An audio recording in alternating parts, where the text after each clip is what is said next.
తీగ ద్రాక్షబల్లితో నిలిచి ఉంటేనే కాని తనంతట తాను ఎలాగ ఫలించదో, అలాగే నేందు నిలిచి ఉంటేనే కాని మీరును ఫలింపరు నా యందు. ఎందుకంటే క్రీస్తు యేసునందు మనమందరం ఆయన అవయవమై ఉన్నాం. యేసు ప్రభు సంఘం అనేది దేవుని యొక్క అవయవమై ఉన్నది. అవయవమై ఉన్న కనుక క్రంగముతో అంటు కట్టబడి ఉన్నప్పుడు వారు చేసే ప్రతి ప్రార్థనకి ప్రతిఫలం దొరుకుతుంది. వారి కుటుంబంలో అడుగుతున్న ప్రతిదానికి ఫలము దొరుకుతుంది.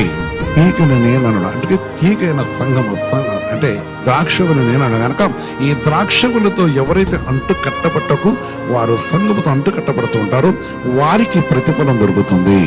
వారిని దేవుడు ఆశ్రయించేవాడు, వారిని దేవుడు దీవించేవాడు, వారి దేవుడు ఫలింపజేసేవాడు, వారితో దేవుడు నిలిచిండేవాడు.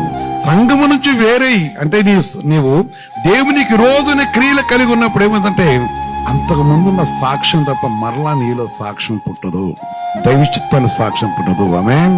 చాలా మంది జీవితంలో ఎంతో గొప్ప గొప్ప సాక్ష్యం చెప్పిన వారు చూశాను. తర్వాత చూస్తే వారి జీవితంలో సాక్ష్యం లేదు.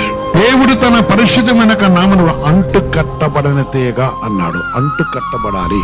పాపముతోనూ లోకముతోనూ అంధకరముతోనూ చీకటి క్రియలతోనూ లోక క్రియలతోనూ దేవుడు ఎవరో తెలియక దేవుని కోసం వెతుకుతూ దేవుని నామం కోసం వెతుకుతూ అనేక విషయంలో ప్రయాసంతో తిరిగి తిరిగి తిరిగి తిరిగి జీవితం అలసిపోయి విసిగిపోయి మనసు అలసిపోయి విసిగిపోయి జీవితము నిరాశ పాలైనప్పుడు ఇదిగో నా తండ్రి నా యేసుతో అంటుకట్టబడ్డ సంఘంలో ప్రవేశించిన సహోదరి, ఎప్పుడైతే నువ్వు అంటుకట్టబడతావో, ఎప్పుడైతే తన పరిశుద్ధుడు బహుగా ఫలిస్తుంది. పరిశుద్ధాత్మ దేవుడు చెప్తున్న ఈ మాట నిలిచి ఉంటేనే గాని మీరును ఫలింపరు అన్నాడు. అందుకని ఫలించాలంటే తప్పకుండా ఇస్తున్నాను.